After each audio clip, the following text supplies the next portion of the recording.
Hey everyone, and welcome back. Today's video is a little bit different. After doing this piece and posting it, I had a couple of questions about how I get things so symmetrical.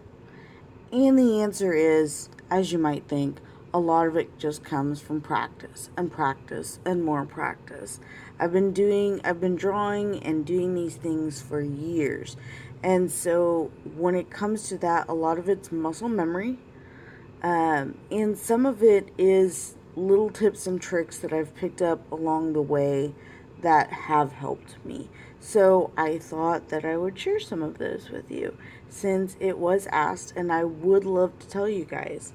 When I'm doing freehand stuff like this, there's not a lot other than muscle memory, and I've done it a million times. I love swirls and curly cues and that kind of stuff, so I have just drawn for years.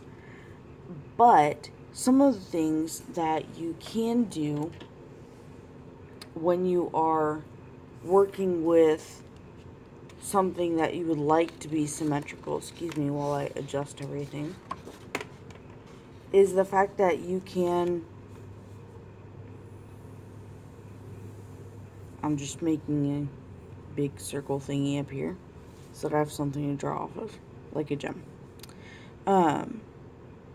If you're making this curve, you've made it a certain way, and your hand will remember this. So if you then take and turn your paper around, but you keep your hand there, you then should be able to do the same type of pull around. Now, is it perfectly symmetrical? No. But when you build on that and you continue going, it looks very symmetrical. So that's one way to do something.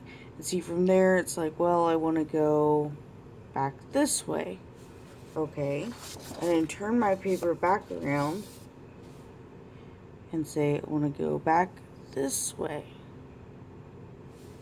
And then every time you do something, do it again right away on the same side. Or the opposite side, I should say. So if I want a little loop right here, I immediately want to go down and do another little loop over here, because I want everything to be lined up. Every time I want to do something over here, I want to do it, let's see, here. So I'm going to go across to here and go down and kind of loop it. And just look at what you did over here and try and do it over here. Now, it might not be perfectly the same, like I said, but it will help to keep you more symmetrical and more balanced.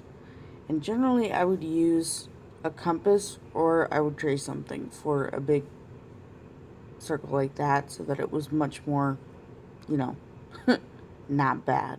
How about that? So like I said, just, do something over here and then turn it around and do the same thing over here. And it will keep your hand your piece a little bit more balanced if you turn it around so that you're doing the same type of thing. Now this is not going to keep it pinpoint perfect, completely symmetrical. It's not going to do it unless you're perfect. And Lord knows I'm not. So, when I'm working on bigger gem pieces that have to have perfect facets, or that or if I'm working on a ring, like I just did the other day, that has to have the same thing. I mean, like the same curl exactly over here. How do I get this from here to here? This is an old trick that I learned back when I was in college, actually. And it has to do with tracing paper. Because I'm not a digital person. I can't just like scan it in and just be like, boop, boop. I don't have a tablet. I don't do all that stuff. I'm technically not inclined. When it comes to that kind of stuff, I just prefer to leave that to the professionals. All the stuff I do is hand drawn and it's original. All I know how to do is replicate things on the computer, and that's where you like click it and you move it and you like double click it, and like in a really old school drawing thing like Corel Draw, because that's what I learned on. I haven't taken classes to do much other than that. So this is what I learned to do. You get tracing paper, and it's just regular tracing paper. And I actually learned this back in college for taking a drawing, and I want to move this exact curl over here. Now what happens is you're putting the graphite or the charcoal or whatnot onto the tracing paper. You then can turn it over and trace it right onto here on this side.